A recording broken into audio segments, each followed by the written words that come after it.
Doctor গাইডের নতুন আয়োজনে আপনাদের স্বাগতম। আজ আমরা জানব বিষণ্ণতার সবচেয়ে কমন ঔষধ নরজিন হঠাৎ করে বাংলাদেশ থেকে উঠে গেল কেন। বাংলাদেশের মানুষের কাছে সবচেয়ে বিশ্বস্ত ওষুধ ছিল নরজিন। বাংলাদেশের প্রায় সব মানুষই এই ওষুধ ব্যবহার করত, কিন্তু হঠাৎই এই নরজিন মার্কেট থেকে উঠে যায়। কিন্তু কেন?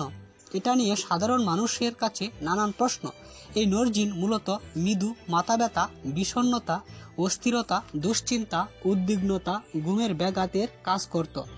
এই ওষুধ মানুষের কাছে সবচেয়ে সহনীয় ছিল, কিন্তু হঠাৎ এই নরজিন তোলার কারণ কি? এই নিয়ে মানুষের মাঝে নানান আগ্রহ। আপনারা তো জানেন, বাংলাদেশের যুব সমাজ আজ নেশায় আসক্ত। তারা নানানভাবে নেশার সাথে জড়িত। তারা এখন বিভিন্ন ধরনের ওষুধকেও নেশার হাতিয়ার বানিয়ে ফেলেছে। একসাথে অনেকগুলো ওষুধ সেবন করে নেশা করছে, আর তাদের কবলেই পড়েছে নরজিন। একসাথে অনেকগুলো নরজিন সেবন করে তারা নেশা করছে, যা অন্য এক ওষুধ কোম্পানির নজরে আসে, আর এই বিষয়টা নিয়ে তারা হাইকোর্টে মামলা করে দেয়।